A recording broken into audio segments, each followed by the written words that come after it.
Selamat malam, Bapak Ibu, Saudari dan Saudara. Selamat malam Romo Ari.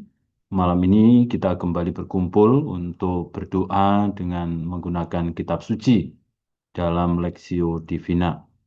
Dan sebelum kita melanjutkan Lexio kita, mari terlebih dahulu kita berdoa.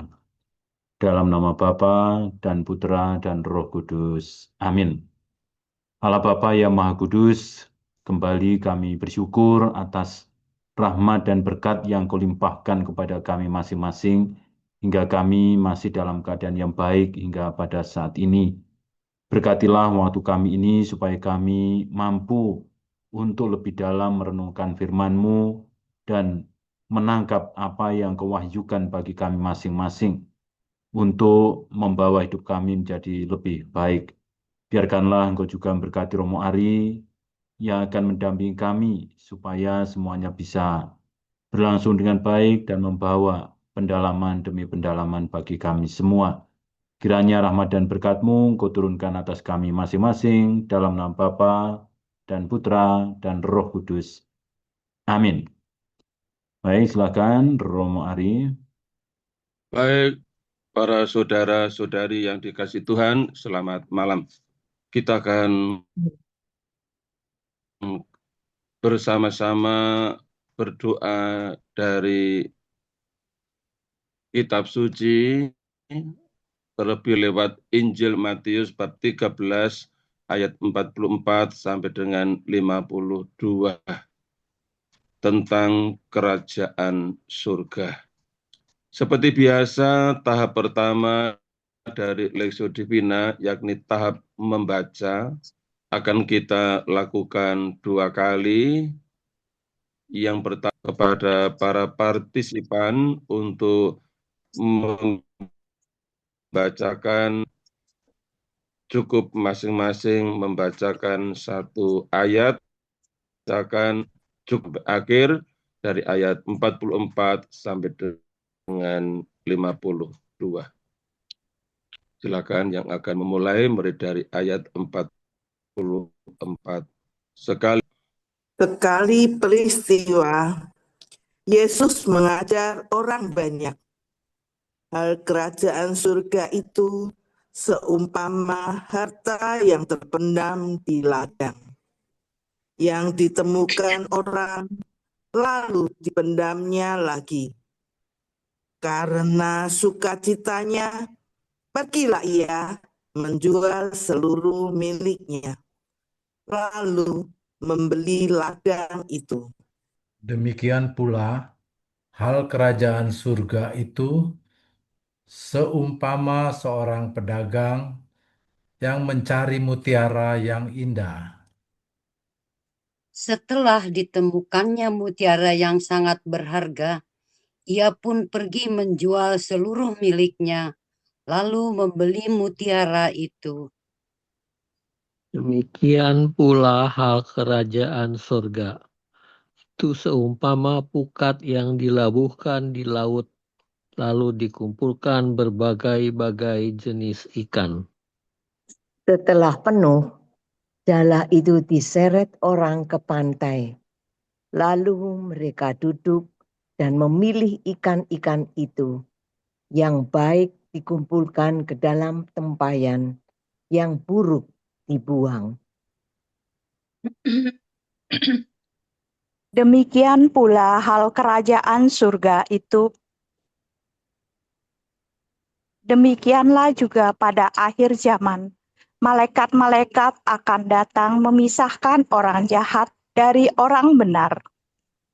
Yang jahat lalu dicampakkan ke dalam tungku berapi. Di sana akan terdapat ratapan dan kertak gigi. Mengertikah kamu semuanya itu? Mereka menjawab, ya kami mengerti. Maka berkatalah Yesus kepada mereka, karena itu setiap ahli Taurat yang menerima pelajaran dari hal kerajaan surga itu seumpama tuan rumah yang mengeluarkan harta yang baru dan yang lama dari perbendaharaannya. Demikianlah sabda Tuhan. Terpujilah Pujilah Kristus. Kristus. Syukur kepada Allah. Baik, saudara-saudari, kita hening sejenak, kita endapkan sejenak Injil yang baru saja kita dengarkan atau yang kita bacakan, biarlah sebagian mengendap di dalam ingatan hati kita. Baik, saudara-saudari, saya akan membacakan sekali lagi perikop ini secara keseluruhan. Sekali peristiwa Yesus mengajar orang banyak. Hal kerajaan surga itu seorang yang ditemukan orang, lalu dipendamnya lagi.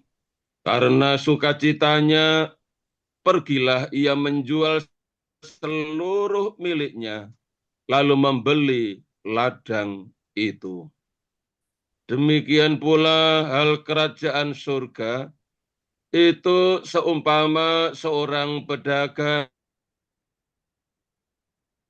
yang mencari mutiara, ditemukannya mutiara yang sangat berharga, ia pun pergi menjual seluruh miliknya, lalu membeli mutiara itu. Demikian pula hal kerajaan surga. Itu seumpama jala besar yang ditebarkan di laut, lalu terkumpullah berbagai jenis ikan. Setelah penuh, jala itu diseret orang ke pantai. Lalu mereka duduk, yang baik dikumpulkan ke dalam tempayan, yang buruk dibuang. Demikianlah juga pada akhir zaman. Malaikat-malaikat akan datang memisahkan orang jahat dari orang benar. Yang jahat lalu dicampakkan ke dalam tungku berapi. Di sana akan terdapat ratapan dan kertak gigi. Demikianlah sabda Tuhan. Terpujilah Kristus. Para saudara-saudari yang dikasihi Tuhan, masih dalam tahap pertama pembacaan teks, kita akan mencoba memahami teks ini supaya nanti kita bisa menimba inspirasi atau pesan teks untuk kita masing-masing dan kita bisa menanggapinya dalam doa setelah kita renungkan dalam keheningan sejenak. Baik, saudara-saudari, perikop ini Matius bab 13 ayat 44 sampai dengan 52 merupakan bagian terakhir dari kumpulan perumpamaan yang disampaikan oleh Yesus, disajikan dalam Injil Matius. Bagian terakhir ini kita menjumpai ada 3 perumpamaan. Kita akan lihat satu persatu perumpamaan ini. Yang pertama, perumpamaan tentang harta. Kita lihat di ayat 40. Kata harta yang ditemukan pada ayat ini mengacu pada segala sesuatu yang sangat bernilai, sesuatu yang sangat berharga yang ditemukan di ladang orang. Dalam perumpamaan ini, si penemu harta rupanya adalah seorang pekerja upahan atau pekerja harian. Kita mencoba mengerti hal ini sebab zaman Yesus orang-orang Yahudi biasa menyembunyikan harta mereka, barang-barang yang berharga, dengan cara memendamnya di dalam tanah. Bukan disimpan di almari atau di kotak besi yang bisa diambil orang atau dicuri orang, tetapi dipendam di dalam tanah. Itu yang lazim pada zaman itu, yang memang jauh berbeda dengan zaman sekarang. Orang bisa menyimpan itu di bank atau di tempat lain yang karena sukacitanya si pekerja di ladang orang ini memendamnya lagi. Kemudian ia meninggalkan tempat itu, lalu menjual segala sesuatu yang dimilikinya, dan uangnya digunakan untuk membeli ladang itu. Saya bisa bertanya, mengapa orang ini ketika menemukan harta yang amat berharga itu, malah menyimpannya lagi atau memendamnya lagi, lalu pergi pulang dan menjual seluruh miliknya untuk membeli ladang itu. Kalau harta yang amat berharga itu sudah dia temukan, mengapa dia tidak membawa harta itu bawa pulang? Tidak perlu repot-repot memendam lagi, lalu pergi menjual hartanya, lalu membeli ladang itu. Silakan nanti jika ada yang mau menjawab pertanyaan saya ini. Bagi orang itu, memiliki kerajaan surga yang bagaikan atau diumpamakan dengan harta terpendam di ladang, jauh lebih berharga daripada memiliki segala harta yang sudah ia miliki. Maka semuanya dia jual untuk bisa membeli ladang itu, karena di situ terpendam harta yang amat berharga.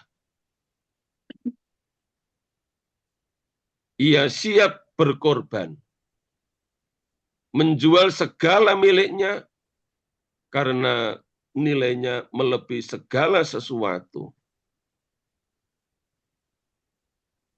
Harta yang terpendam yang dia temukan itu nilainya melebihi segala sesuatu dan memenuhi seluruh harapan hidupnya.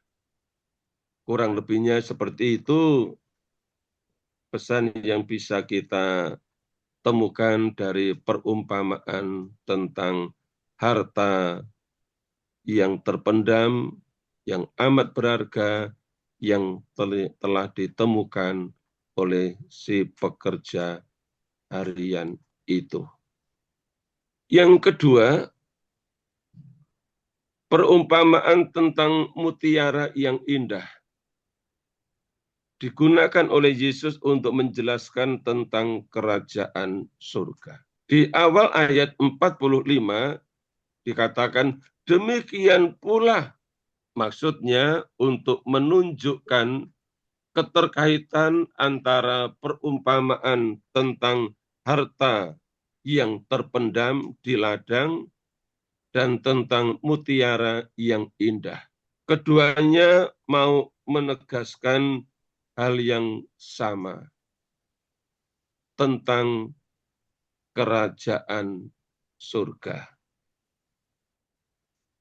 Di zaman Yesus hidup, mutiara merupakan barang yang amat berharga. Maka dalam kitab Wahyu bab 18 ayat 12, mutiara itu dimasukkan ke dalam daftar barang-barang dagangan seperti emas, perak, dan batu mulia. Disejajarkan sebagai barang-barang yang amat berharga, punya nilai tinggi. Nah, mutiara itu disebutkan mutiara yang indah.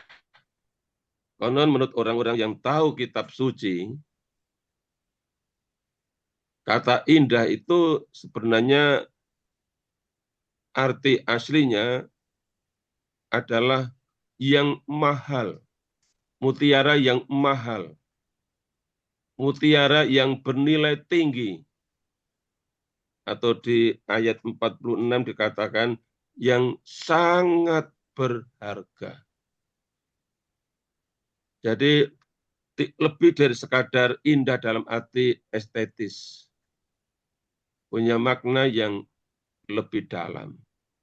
Maka begitu ditemukan mutiara itu, pedagang yang mencari mutiara yang indah itu segera pergi dan menjual seluruh miliknya serta membeli mutiara itu.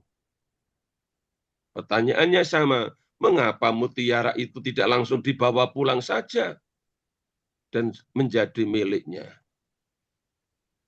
Maka bagi pedagang mutiara ini,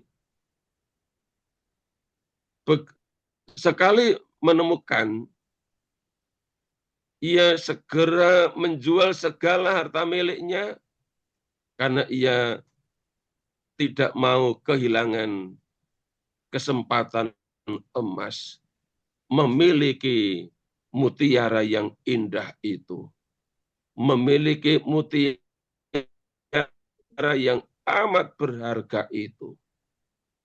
Ia tidak mau berpikir panjang lebar, segera menjual segala miliknya. Para saudara, si pekerja di ladang orang dan pedagang yang menjual segala miliknya, sejatinya mau menggambarkan tentang betapa sibuknya mereka mencari kerajaan surga. Sesuatu yang sangat bernilai, yang sangat berharga. Sehingga semua yang lain itu sangat relatif. Berguna, tetapi bukan yang terpenting. Maka dalam bab sebelumnya, dalam Injil Matius bab 6 ayat 33, Yesus katakan, carilah dahulu kerajaan Allah dan kebenarannya. Maka semua yang lain akan ditambahkan kepadamu. Ada suatu skala prioritas ditempatkan pada soal kerajaan Allah atau kerajaan surga.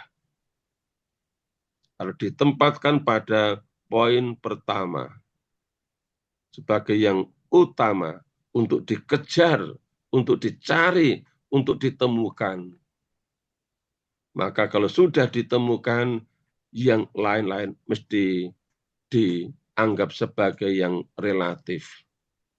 Dan karena nilainya relatif, perlu ditinggalkan demi yang satu, yang utama itu, yakni kerajaan surga. Karena itu sekali orang menemukan harta yang tak ternilai itu, ia akan melupakan atau mengabaikan yang lain. Karena ia sudah dipuaskan oleh apa yang telah ditemukannya, yakni kerajaan surga yang diumpamakan, digambarkan dengan harta yang terpendam di ladang dan mutiara yang indah itu. Santo Agustinus ketika menemukan Tuhan di dalam jiwanya, bukan di tempat lain dimanapun yang ia kunjungi, ia kemudian berkata, terlambat aku mencintaimu, oh keindahan lama yang selalu baru. Ia sebut, ia akui bahwa Tuhan itu sang keindahan lama yang selalu baru. Lama karena ada sejak dahulu kala, tetapi sekaligus selalu baru karena selalu hadir. Terlambat aku mencintaimu. Engkau memanggil, engkau berteriak, engkau menembus telingaku yang tuli.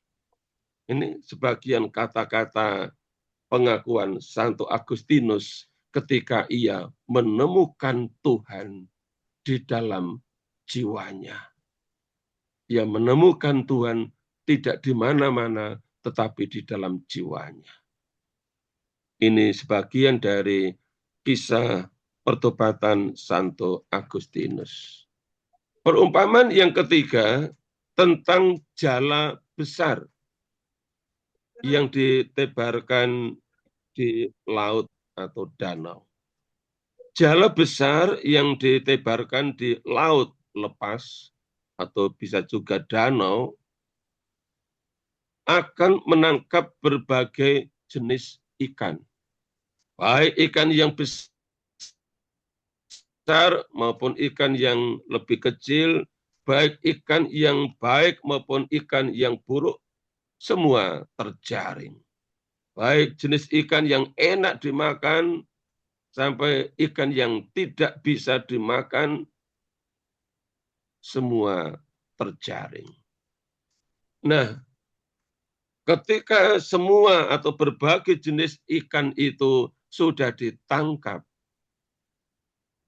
maka tugas nelayan adalah memilah ikan-ikan yang baik dikumpulkan jadi satu, sedangkan yang buruk, yang busuk, yang rusak, yang tidak enak dimakan, dibuang. Nah, dalam perumpamaan ini, Yesus katakan bahwa sebagaimana nelayan, demikianlah juga pada akhir zaman. Dikatakan di ayat 49.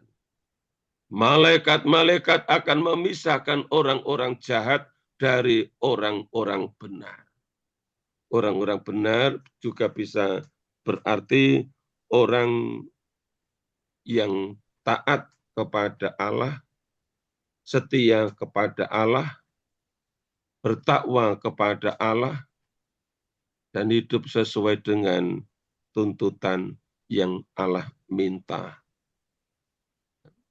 Mengikuti atau melakukan kehendaknya. Nah, dalam teks ini jelas makna atau pesannya bahwa ikan-ikan yang busuk, yang jelek, yang rusak, yang tidak enak dimakan,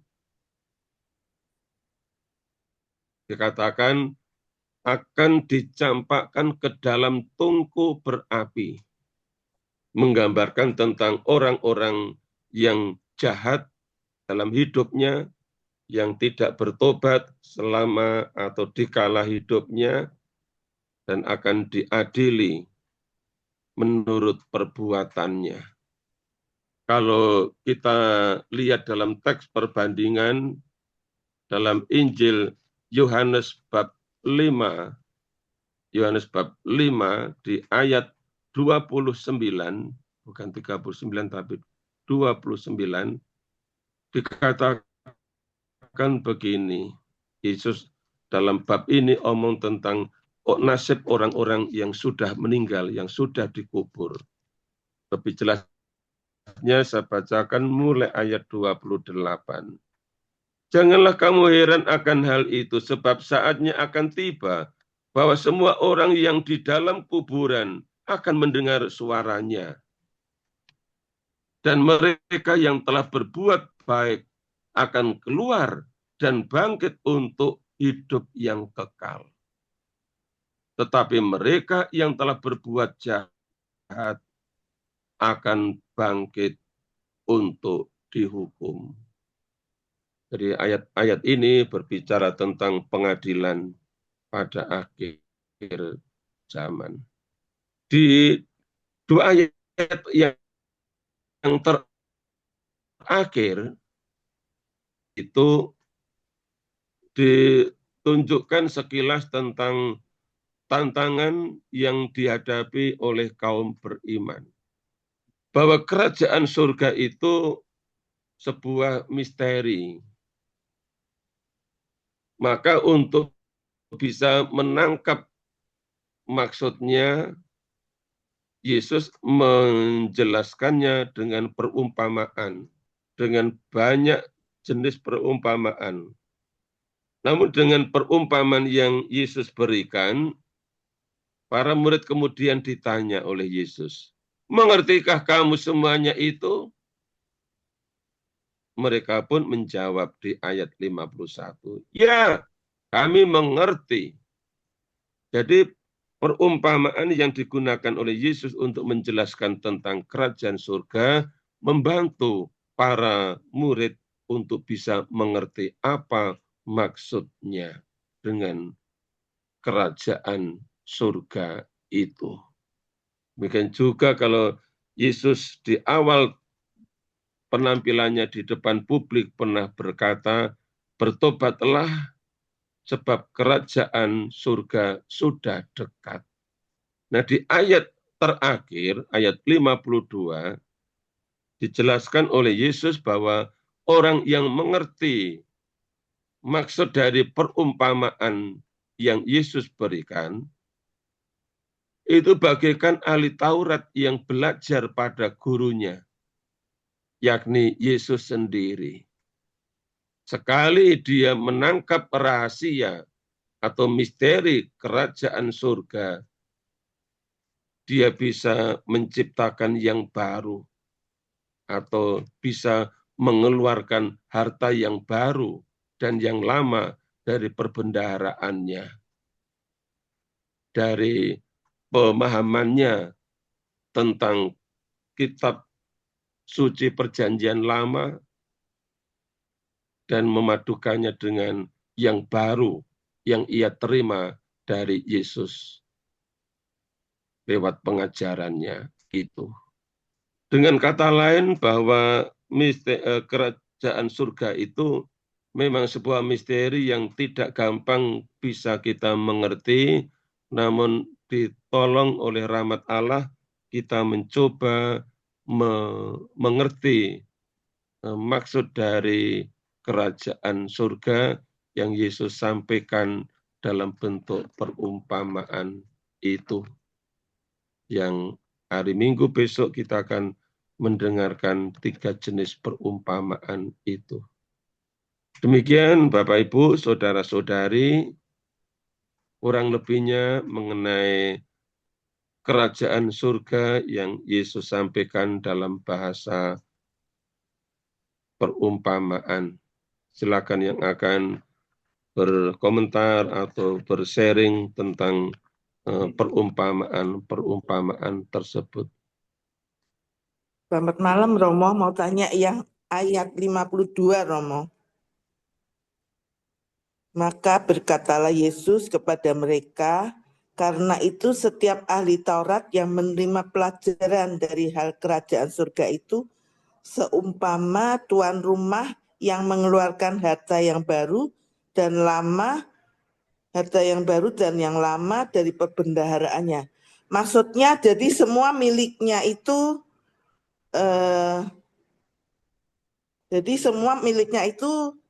jadi dibuang gitu mau ya, karena mau menerima kerajaan Allah daripada menerima harta. Harta yang baru dan lama itu mereka buang karena mereka mau menerima kerajaan Allah saja gitu mau. Ayat 52 saya pribadi tidak terlalu mengerti dengan baik ya yang Yesus maksudkan. Tetapi sejauh saya menangkap, seperti yang saya tulis di slide terakhir ini, orang yang mengerti makna di balik perumpamaan bagaikan ahli Taurat yang belajar pada gurunya, yakni Yesus sendiri.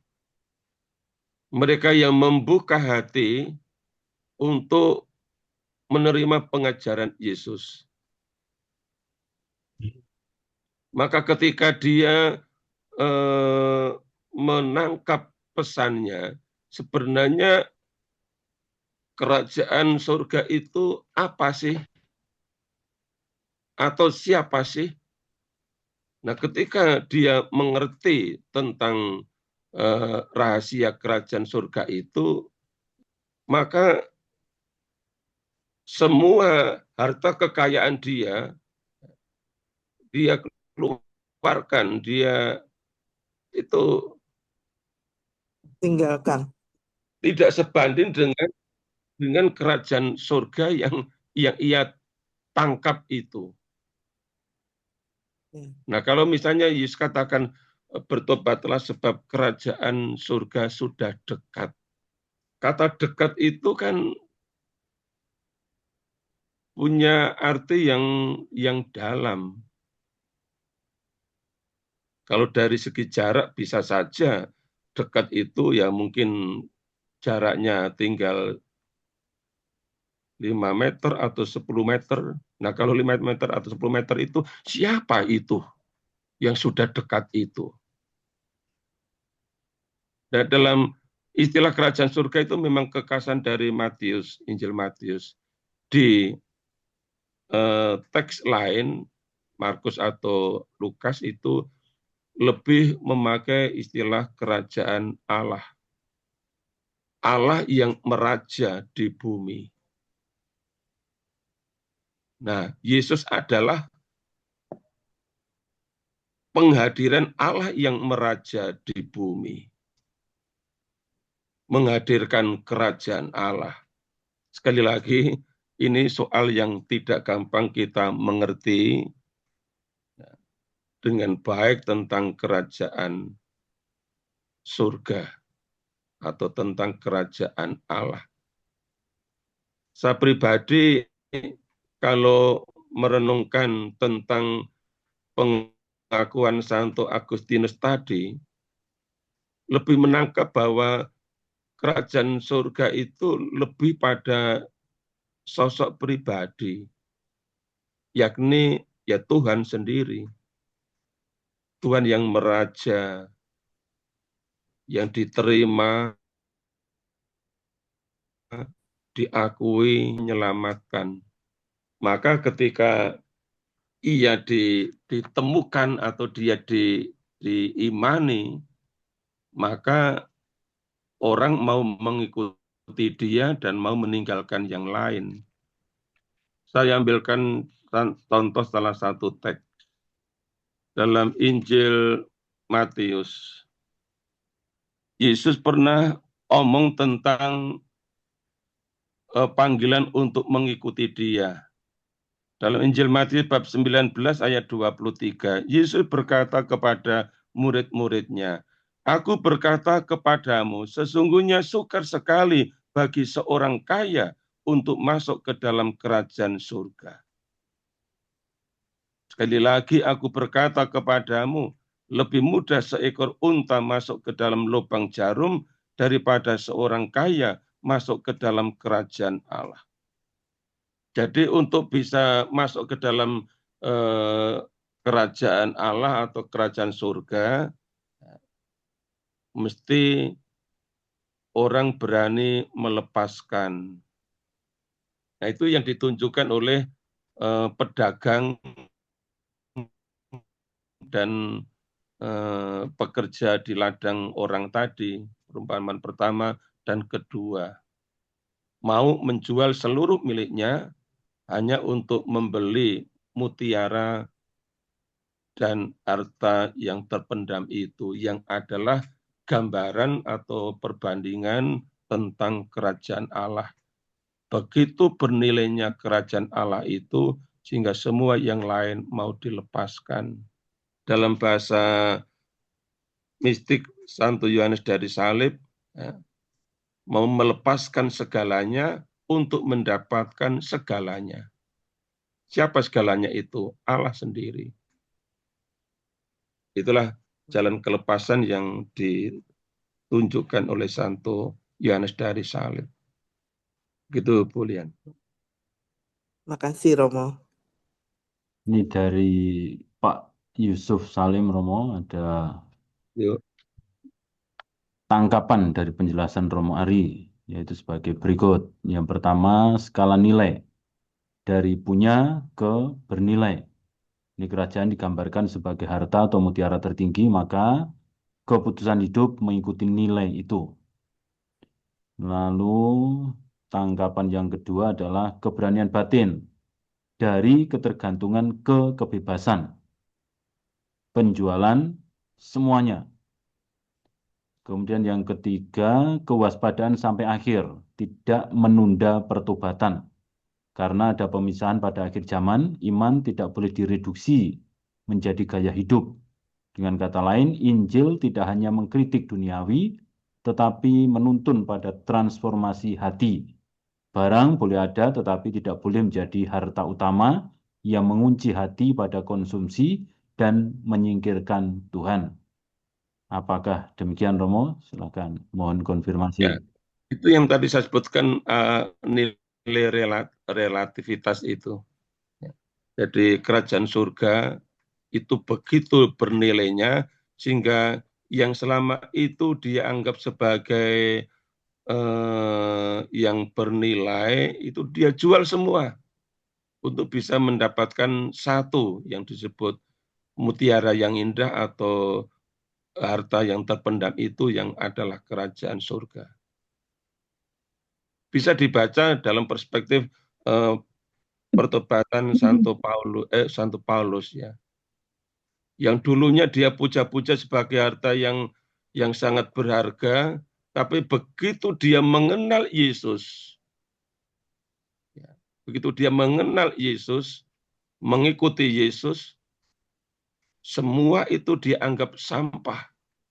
Nah, ini cara pandang Paulus, ya. Yang dulu dia puja-puja, dia cari-cari, dia pertahankan ya, sebagai yang sangat bernilai, tetapi ketika dia mengenal Yesus, ditangkap oleh Yesus, menjadi pengikut Yesus, bahkan menjadi pewarta Yesus, ternyata semua yang lain itu bagaikan sampah. Sedangkan Yesus itu begitu mulianya, pengenal akan dia itu, sehingga semuanya yang lain itu seperti sampah, dalam arti punya nilai tapi sangat relatif. Bukan sesuatu yang diutamakan, karena sudah menemukan yang utama tadi.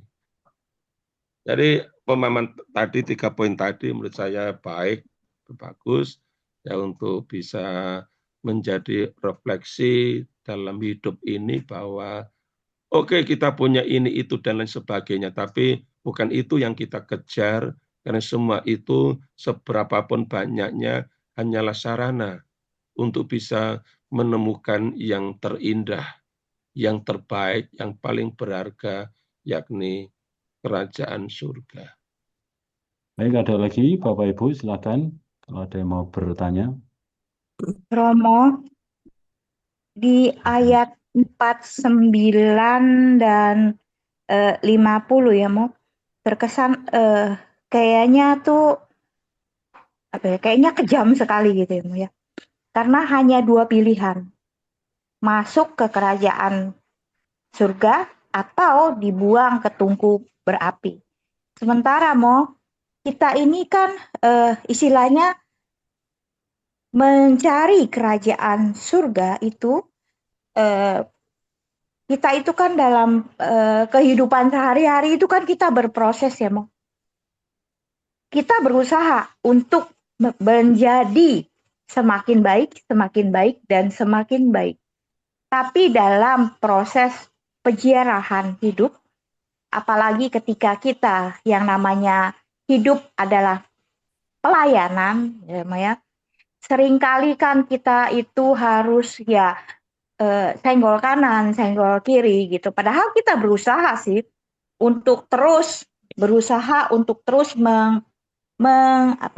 mengikis entah ego, entah pokoknya kekurangan diri kita supaya kita boleh memperoleh kerajaan surga itu yang merupakan kedamaian, cinta kasih Tuhan gitu mau ya. Jadi ya itu maksud saya, kita kan nggak mungkin mulus-mulus aja gitu, mau pasti di satu titik kita akan di antara pergesekan, di antara kelemahan diri, itu pasti akan jatuh ke dalam kesalahan dan dosa gitu ya Mo ya. Tapi kenapa kok di sini cuman dibilangkannya tuh seolah-olah ya pokoknya kamu udah jahat, masuklah ke tungku berapi gitu. Yang dimana adanya cuma ratapan dan retak gigi. Tapi gimana letak kerahiman Allah itu Mo pertanyaannya Mo? Ya, tadi Romo Jaya menyebut tentang transformasi diri. Itulah yang mestinya yang dilakukan oleh setiap orang, ya, orang baik ataupun orang jahat, ya.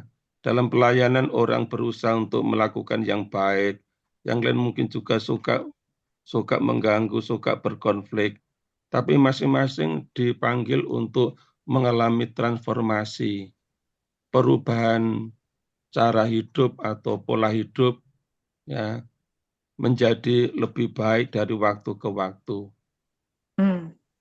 Karena apa? Seperti tadi, dalam perbandingan atau dalam perumpamaan itu, ya, akhirnya ya, yang dikumpulkan ke dalam tempayan atau ke dalam kerajaan surga itu ya hanya yang baik. Sedangkan yang busuk, yang buruk, atau yang tidak, ikan yang tidak bisa dimakan itu dibuang. Jadi Allah itu bukan, menurut saya sih bukan Allah yang kejam, ya. Tapi Allah tetap Allah sebagai Allah yang berbelas kasih. Bentuknya apa? Allah itu tidak pernah, dalam bahasa Paus Fransiskus dalam apostolik sukacita Injil, ya, Allah itu tidak pernah lelah untuk menyatakan belas kasih-Nya kepada manusia. Sebaliknya manusia yang seringkali cepat lelah untuk mencari belas kasih yang dari Allah. Ya. Jadi menurut saya Allah itu tidak kejam karena selalu memberikan kesempatan kepada manusia untuk mengalami transformasi, ya, pembaruan diri terus-menerus sampai akhirnya manusia itu mencapai titik yang terbaik dari upayanya, yakni menjadi orang yang baik yang berkenan di hati Allah. Rasul Petrus dalam suratnya yang kedua, bab 3, di ayat 9 mengatakan begini, Tuhan tidak lalai menepati janjinya. Sekalipun ada orang yang menganggapnya sebagai kelalaian. Tetapi Ia sabar terhadap kamu, karena Ia menghendaki supaya jangan ada yang binasa. Perhatikan itu. Ya, pengajaran dari Rasul Petrus ini. Karena Ia, Tuhan, menghendaki supaya jangan ada yang binasa, ya, dimasukkan ke dalam tungku berapi tadi, ya, melainkan supaya semua orang berbalik dan bertobat. Jadi bisa saja orang itu di masa hidupnya jahat, suka ini itu dan sebagainya. Tapi Allah sabar menunggu orang itu berproses, bertransformasi, ya, berbalik dan bertobat, supaya akhirnya endingnya itu adalah keselamatan, masuk surga, bukan ke tungku berapi yang tak padam itu. Nah, di ayat 15, Petrus bilang begini, anggaplah kesabaran Tuhan kita sebagai kesempatan bagimu untuk beroleh selamat. Nah, ini menurut saya justru letak belas kasih Tuhan itu di sini. Tuhan itu begitu sabarnya memberikan kesempatan kepada kita, ya, untuk beroleh selamat. Maka kadang mengherankan, ya, kalau kita melihat mengapa orang yang begitu jahat nggak mati-mati, sehat, seger, waras, ya, padahal hidupnya jahat, sangat jahat. Tapi orang yang soleh, ya, rajin ke gereja, takwa, hidupnya baik, hidupnya suci, malah cepat mati. Ini soal belas kasih Allah, ya, bahwa Allah itu memberikan kesempatan kepada orang yang jahat supaya berbalik dan bertobat. Maka Petrus bilang begitu, ya, anggaplah kesabaran Tuhan kita yang bikin orang jahat nggak mati-mati, itu karena kesabaran Tuhan sebagai kesempatan bagimu untuk beroleh selamat. Ya, menurut saya sekali lagi, Allah bagi saya bukan Allah yang jahat, Allah yang kejam. Ya, Allah itu sangat berbelas kasih. Petrus juga sudah tunjukkan Allah itu begitu sabarnya memberi kesempatan kepada kita. Entah kita itu sudah baik atau masih jahat di mata Tuhan.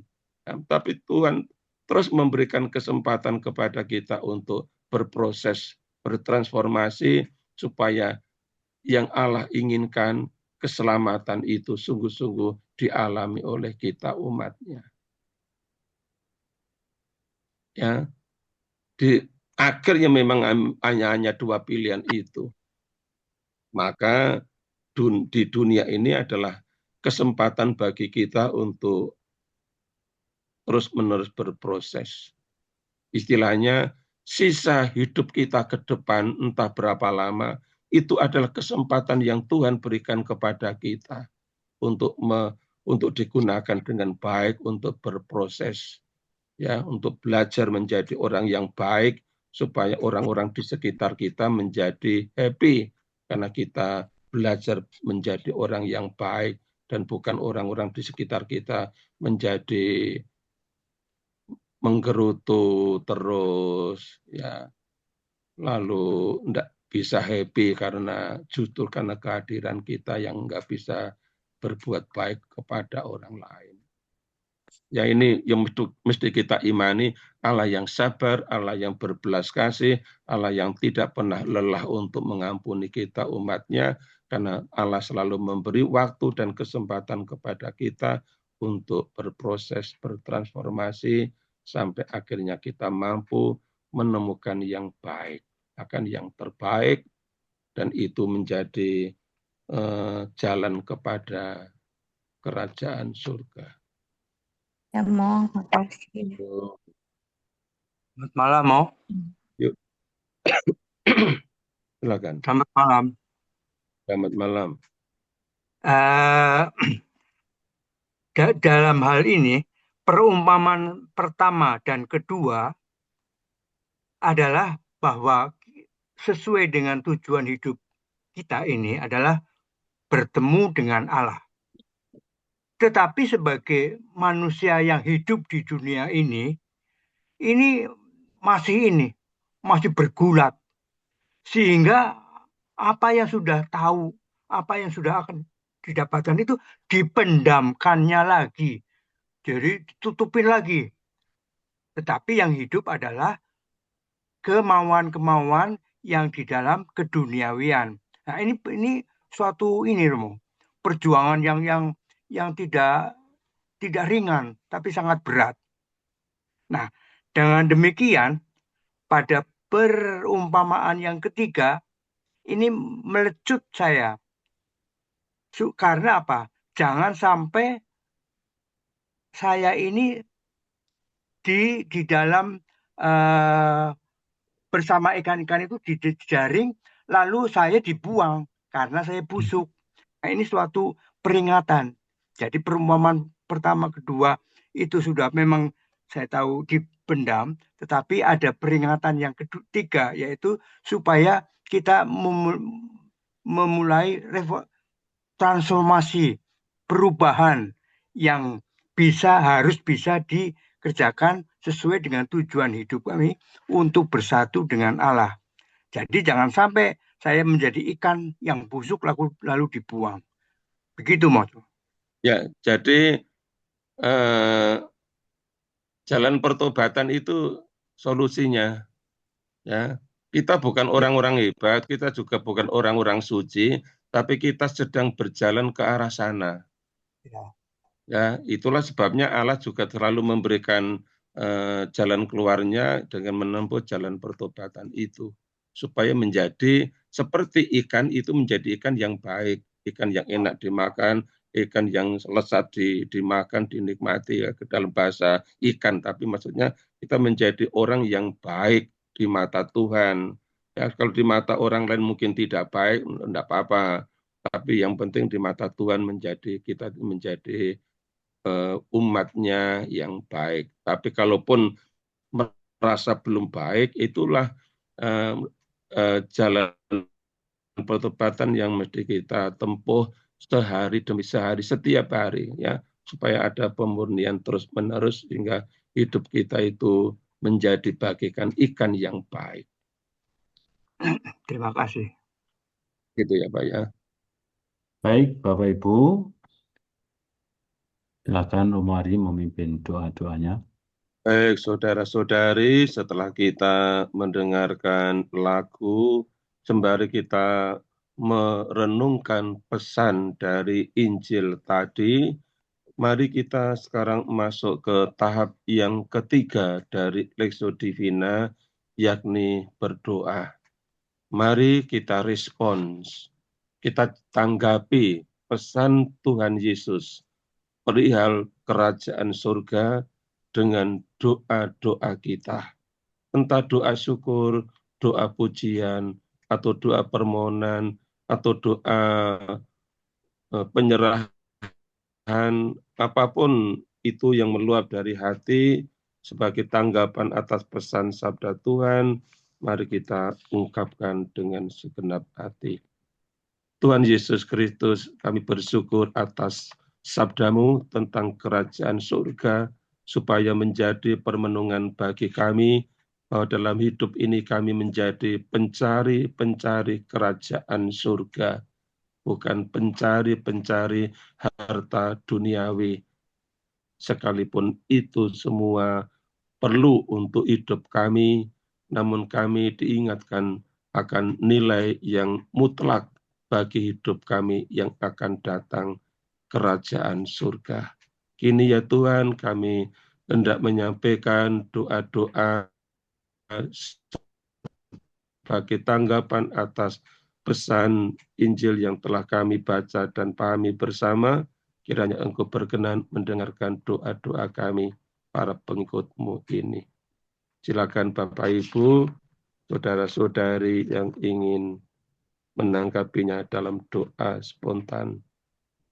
Allah Bapa yang Maha Pengasih, puji dan syukur atas penyertaan-Mu ya Bapa bagi kami umat-Mu dalam Lectio Divina pada malam hari ini, yang pemaparan permenungannya dibawakan oleh Romo Ari.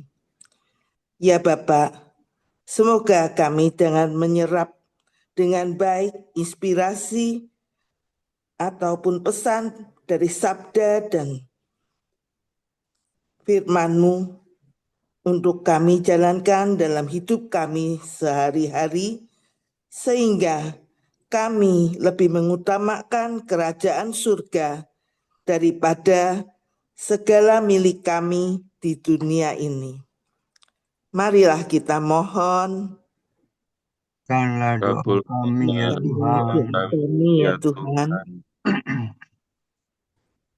Terima kasih Bapa, Engkau senantiasa memberi kami kesempatan, memberi anak-Mu ini kesempatan, selalu memberikan kerahiman-Mu di dalam kehidupan, dari hari ke hari di mana mau terus berusaha untuk hidup semakin dekat dan semakin menyerupai Engkau.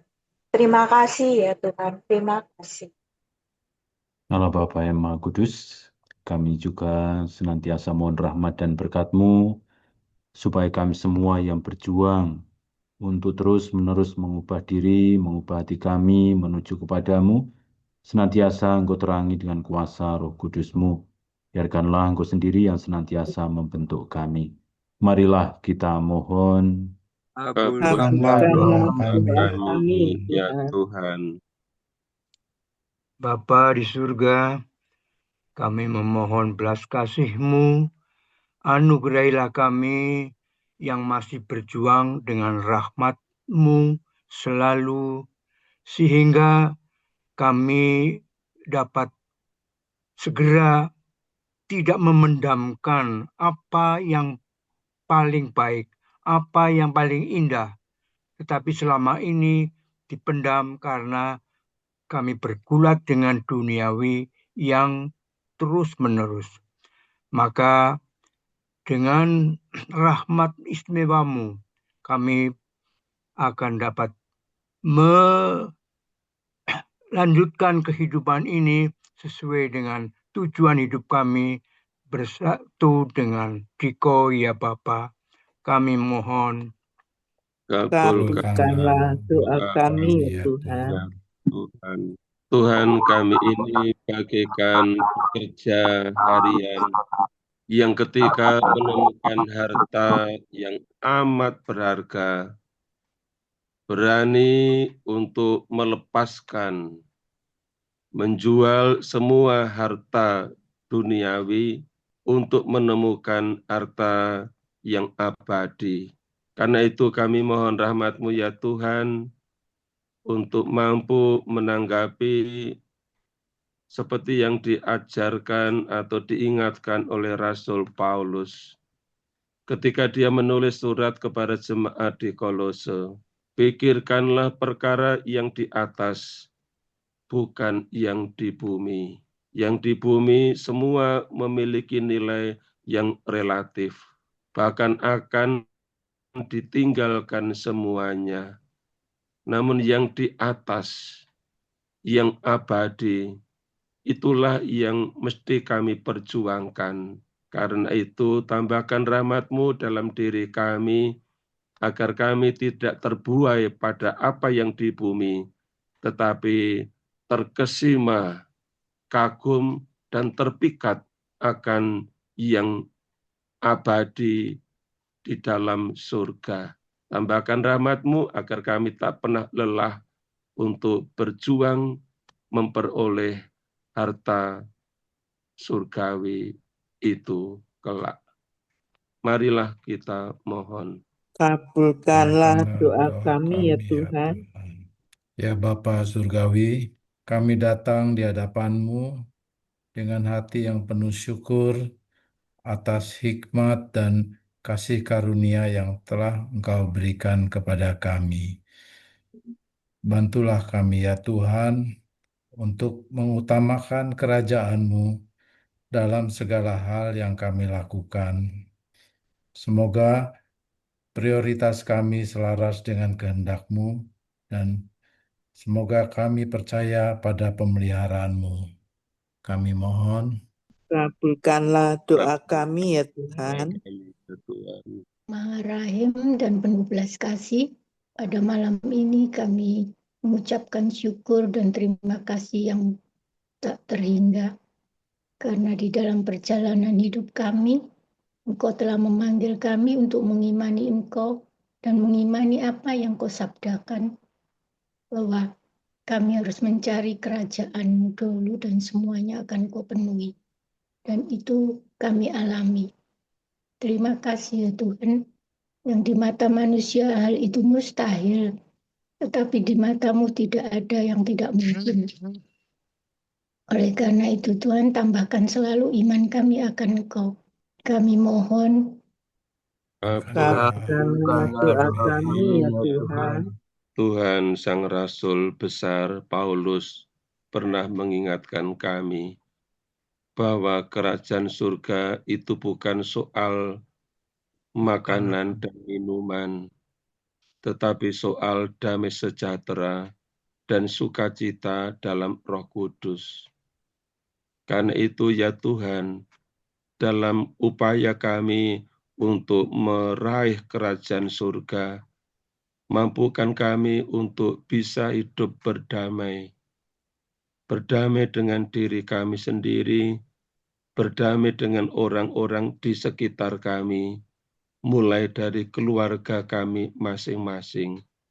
Sebab ketika dalam keluarga atau komunitas kami bisa melakukan dan mewujudkan damai sejahtera, dan orang-orang di sekitar kami juga merasakan damai sejahtera serta sukacita dalam Roh Kudus.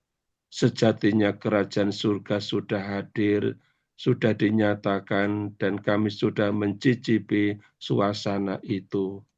Maka Tuhan, tambahkan rahmat-Mu dalam diri kami, supaya kami mampu hidup dalam damai sejahtera, satu terhadap yang lain, khususnya dengan orang-orang di sekitar kami, yang kami jumpai dalam keseharian kami.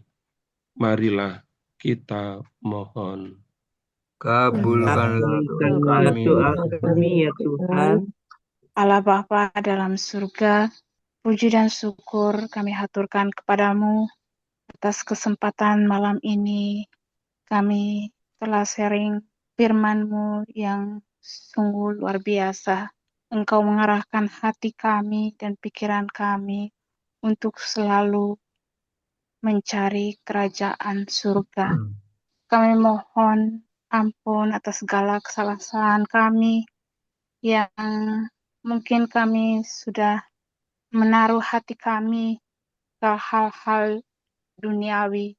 Maka saat ini dengan pencerahan dari Romo Ari, kami boleh mengarahkan hati kami, pikiran kami kepada kerajaan surga. Kami mohon. Kabulkanlah doa kami ya Tuhan. Demikian Tuhan, sebagian kecil dari doa-doa spontan yang kami luapkan dari hati kami yang terdalam. Engkau tahu dan Engkau juga mendengarkan doa-doa kami yang lain yang belum sempat terucap dalam kata-kata. Namun kami percaya bahwa telingamu tidak kurang tajam untuk mendengarkan seruan umat-Mu meski tidak terucap dalam kata-kata secara verbal. Maka seluruh ungkapan hati kami, doa-doa kami persembahkan kepadamu. Ya Tuhan, biarlah Engkau mengabulkan apa yang menjadi doa-doa permohonan kami umat-Mu, dan Engkau juga menerima apa yang menjadi pujian dan syukur dari ungkapan hati kami malam ini. Kini kami mau menyatukan semua doa kami dalam doa yang telah Engkau ajarkan kepada kami. Bapa kami yang ada di surga, dimuliakanlah namamu, datanglah kerajaanmu, jadilah kehendakmu di atas bumi seperti di dalam surga. Berilah kami rezeki pada hari ini, dan ampunilah kesalahan kami seperti kami pun mengampuni yang bersalah kepada kami, dan janganlah masukkan kami dalam pencobaan, tetapi bebaskanlah kami dari yang jahat. Amin. Marilah berdoa. Allah yang Maha Kuasa dan Kekal, kami bersyukur kepadamu bahwasanya di tengah-tengah kesibukan kami, kami Engkau berikan kesanggupan untuk bersekutu secara online untuk mengikuti Lexio Divina bersama. Kami bersyukur karena Engkau memberikan kesempatan kepada kami untuk belajar memahami apa yang Engkau ajarkan kepada kami lewat putramu Yesus, Sang Sabda yang telah menjadi manusia dan tinggal bersama kami.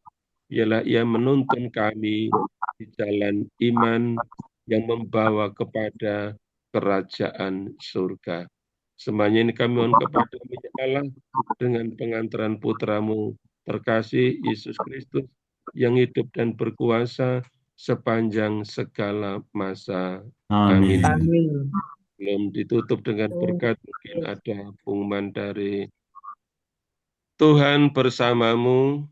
Dan bersama Allah yang Maha Kuasa memberkati Bapak, Ibu, saudara-saudari, segenap anggota keluarga dan komunitas, serta istirahat pada sepanjang malam ini nanti, dalam nama Bapa dan Putra dan Roh Kudus.